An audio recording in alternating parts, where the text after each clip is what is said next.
Welcome to Slash Forward. In this episode, we're going to determine whether we find ourselves adequately prepared with the 2019 Milton Bradley Star vehicle ready or not. Let's get to it.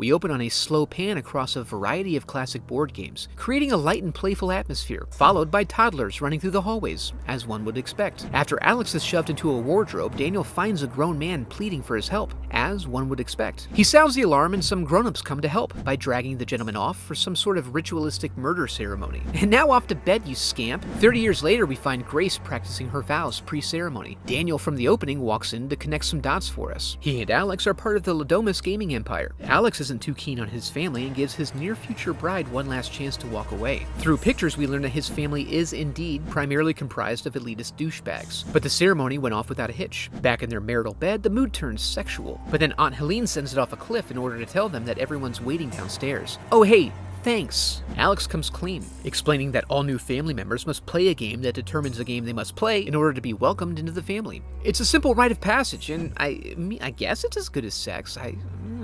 We learn there are some competing motivations here. Alex wants to get this over with and bid his family farewell forever, but his mom is hoping Grace will help bring Alex closer to the family. They begin the ceremony with some backstory. Their grandfather made a deal with a mysterious man named Mr. LaBelle, wherein solving his puzzle box resulted in great family fortune, and now, to prevent misfortune, they're required to do as the box tells them, whether it be playing a game of chess, or old maid, or hide and seek. Bound by tradition and an acute obsessive-compulsive disorder, they go cameras off, game on. Grace wanders the halls, entranced by the whimsy of playing adult hide-and-seek like she lives in Portland or something, while we see that the Ladomases are taking it a bit more seriously. Alex runs off to try and warn her and pulls her into a bedroom. As they hide, the childcare professional takes a round to the eye, quickly apprising Grace of the seriousness of the situation. They drag the help off, gurgling, while Alex ushers Grace into a servant's passage. He explains that the tradition involves not only a game, but a sacrifice. The game she pulled is the one instance where the sacrificed must be the gamer. He didn't tell her because there was only a small chance she would pull it, and he didn't want her to leave, because it's all about love, my baby. He then instructs her on how to get out while he goes to run interference. She just barely makes her way to the billiard room, where she discovers the house is on total lockdown, and she runs across Daniel in a total mood as he reminisces about his childhood trauma. He can't bring himself to kill her or help her, so he gives her a countdown before calling for backup. The family gathers, disappointed in Daniel's blunder, but quickly forgets as cokehead Emily continues to screw this thing. They then try to backflip their way around the rules regarding surveillance and weapon choice. You need to take that up with your Satan, my friends. They ultimately opt to reactivate the security room while Grace circles back to the game room for an elephant gun. Alex arrives at the security room first and eventually manages to unlock the doors. In her attempt to escape, Grace learns the ammunition for this particular gun is for display only, forcing her to improvise. In response, Steven goes, "I'm just gonna wave my arm in front of me like this, and if you get hit, it's your own fault," forcing her to back off. Daniel and Tony manage to break in and subdue Alex. They secure him in an upstairs room as they decide their next steps. Grace runs for cover, eventually finding herself in the stable. She discovers that her pursuer is just little Georgie, and little Georgie turns out to be a little shit. She manages to cold cock him before falling backward into the pit of sacrificial remains, and the only way out requires novel use of her new body modification. She continues on her way as the family divvies up their roles and responsibilities. The losers end up in the barn cleaning up the crap. We find that, per their deal, if they don't complete the ritual by dawn,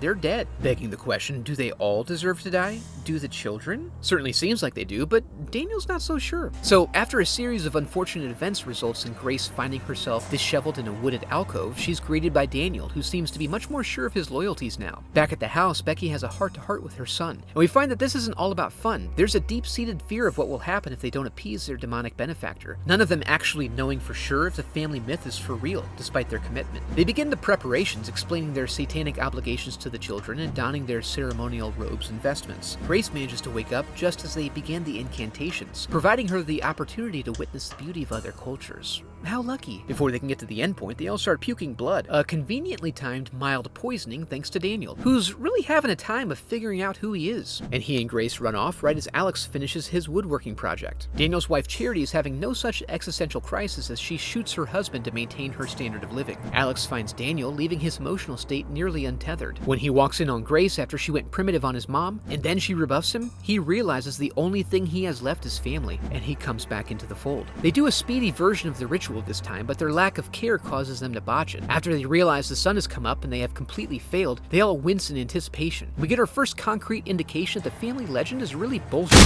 Oh! And Grace is able to walk out as the Ladomus family legacy burns to the ground. And that was Ready or Not, a fun and stylish addition to the slew of fantastic horror films that came out in 2019. And I can't wait for the video game themed remake 5 years from now. If you enjoyed the video, I'd love for you to become a part of the channel by subscribing. Thanks for watching.